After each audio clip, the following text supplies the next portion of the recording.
हरतालिका तीज का व्रत सुहागिन औरतें अपने पति की लंबी आयु के लिए, उनके अच्छे स्वास्थ्य के लिए और उनकी सुख समृद्धि के लिए व्रत रखती हैं।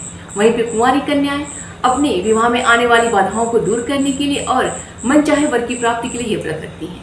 हरतालिका तीज का व्रत बिना अन्न व जल ग्रहण किए किया जाता है।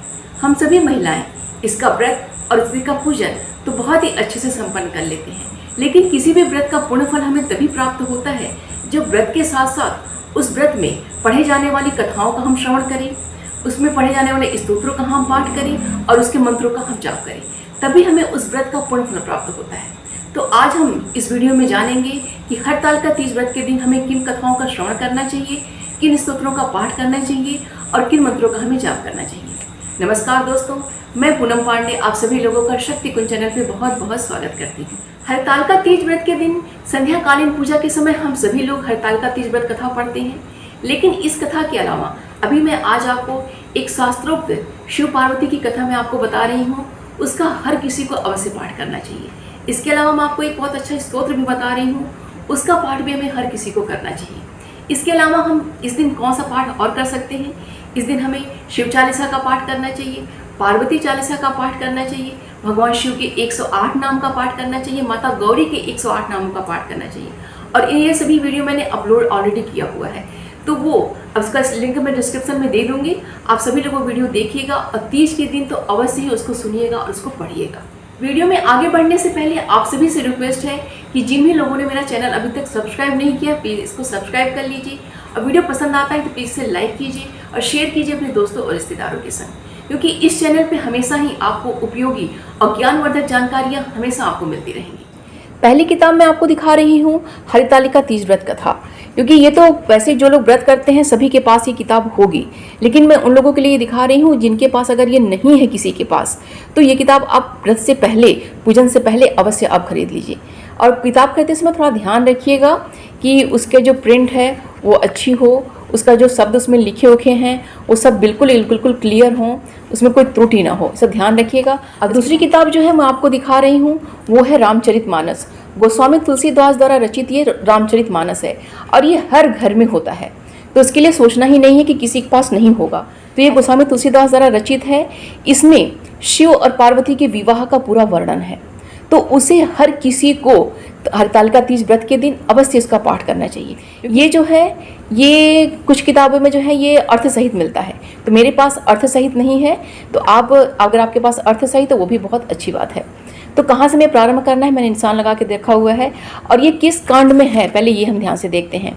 ये आपका बाल कांड में है, ठीक है, ये आपका बाल कांड में ही है, पहला अध्याय बाल कांड है, तो ये बाल कांड में ही शिव पार्वती का विवाह का जो वर्णन है। अब किस दोहा नंबर से, पेज नंबर मैं नहीं बता रही हूँ इसलिए क्योंकि किताब सभी की अलग अलग हो सकती है, तो पेज नंबर चेंज हो सकता है, तो दोहा संख्या तो एक ही होता है, तो दोहा संख्या मैं आपको बता रही हूँ। दोहा संख्या देखिए मैंने यहाँ निशान लगा के रखा हुआ है इस पेज पे, 47 अर्थात 47 है। यहाँ से इसके आगे से हमें प्रारंभ करना है। कहाँ से पढ़ना है मैं आपको एक दो लाइन पढ़ के बता दे रही हूँ। एक बार त्रेता जुग माही, शंभु गए कुंभज ऋषि पाही, संग सती जग जननी भवानी, पूजे ऋषि अखिलेश्वर जानी, राम कथा मुनि बर्ज बखानी, सुनि महेश परम सुख मानी। ये है, यहाँ से हमें प्रारंभ करनी है। शिव और पार्वती की जो विवाह की कथा है एक बार त्रेता से ही यहीं से प्रारंभ हुई है। अब कहाँ तक पढ़ना है, अब इसका ध्यान देते हैं। ये हमें पढ़ना है 103 संख्या तक हमें पढ़ना है यहाँ पे, ठीक है। ये जो 103 जो आपका है ये दोहा नंबर 103, यहाँ तक हमें पाठ करना है। मैं उसको आखिरी दोहा पढ़ के सुना दे रही हूँ।